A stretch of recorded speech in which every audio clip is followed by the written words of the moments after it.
Imagine the dawn of a new year, January 1st, 1867. A day that subtly marked the beginning of a profound transformation in North America. This particular day was the precursor to an event that would forever change the landscape of the continent, the formation of the Dominion of Canada.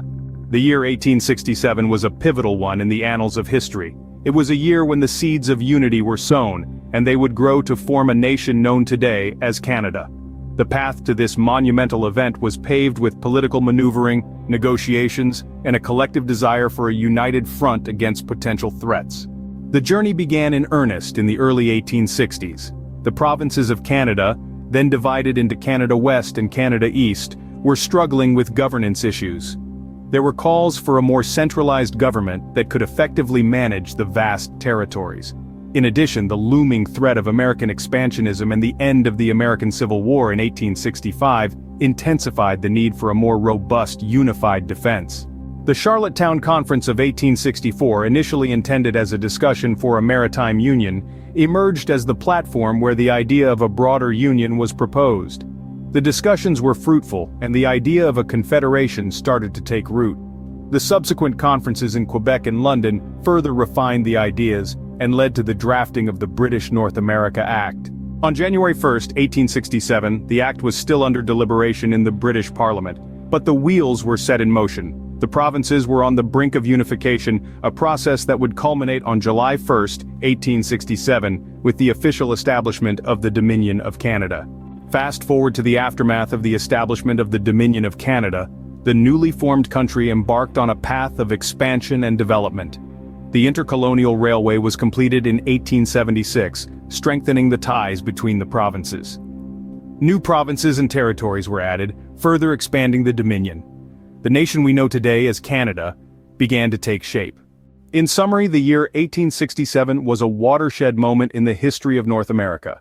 The events leading up to January 1st of that year set the stage for the creation of the Dominion of Canada. The collective desire for unity, the strategic political negotiations, and the drafting of the British North America Act were all instrumental in the formation of Canada. The establishment of the Dominion marked the beginning of a new chapter, a chapter of expansion, development, and the creation of a nation that stands proudly on the world stage today. As we look back, January 1st, 1867, stands as a testament to the power of unity and the vision of a shared future. It's a day that subtly marked the beginning of a transformation that would give rise to a nation, Canada.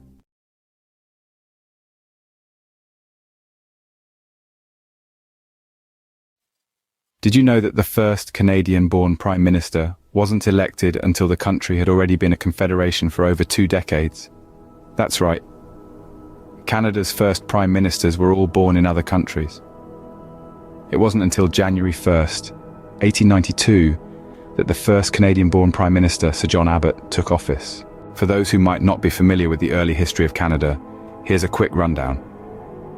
The Dominion of Canada was formed on July 1st, 1867, unifying 3 British colonies into one federal dominion.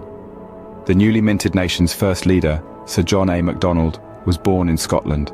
His successor, Alexander Mackenzie, was also Scottish-born. The next 2 Prime Ministers, Sir John Abbott and Sir John Thompson, were both born in Canada. But it was Abbott who was the first to take office. So, who was Sir John Abbott? Born in Saint-André-Est, Lower Canada, in 1821, Abbott was a lawyer and businessman before he entered politics. He served as the mayor of Montreal before making his way to federal politics. He held several cabinet positions under Prime Minister Sir John A. Macdonald, including Minister of Justice and Solicitor General of Canada. When Sir John Thompson, Canada's 4th Prime Minister, passed away suddenly in office in December 1892, Abbott was chosen as his successor. He was sworn in on January 1st, 1892, making him the first Canadian-born Prime Minister of Canada. But Abbott's time in office was brief. He served for less than 2 years, stepping down in November 1892 due to poor health. Despite his short term, Abbott left a lasting legacy. He was instrumental in the creation of the Supreme Court of Canada and played a key role in the development of the Canadian Pacific Railway. To summarize, Sir John Abbott was the first Canadian-born Prime Minister, taking office on January 1st, 1892.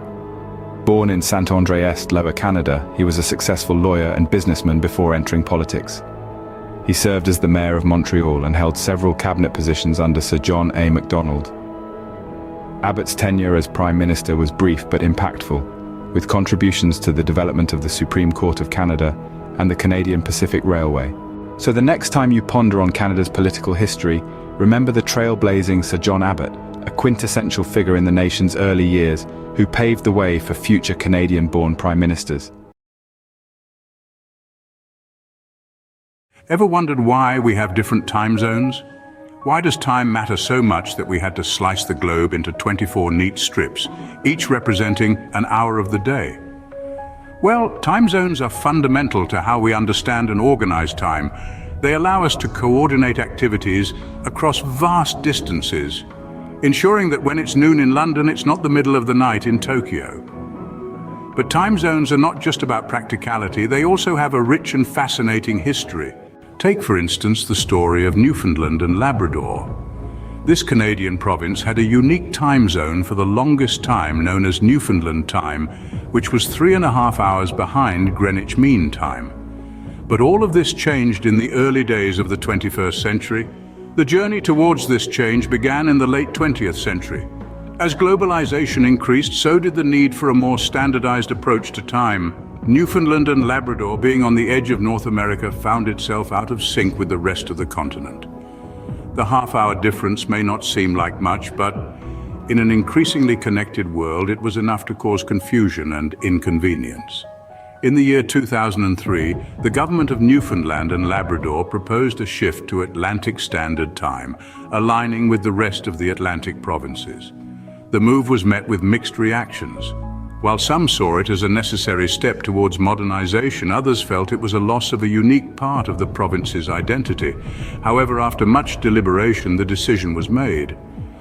On the first day of 2004, Newfoundland and Labrador officially joined the Atlantic Standard Time Zone. This marked a significant moment in the province's history as it let go of its unique time zone and embraced a more standardized approach to time. In conclusion, the story of Newfoundland and Labrador's shift to Atlantic Standard Time is a testament to the importance of time zones. It shows how they are not just about telling time, but also about identity, modernization, and the need for global coordination. The move to Atlantic Standard Time may have been a small step for Newfoundland and Labrador, but it was a giant leap for time zone history. It's a reminder that as the world continues to become more interconnected, our understanding and organization of time continue to evolve and adapt.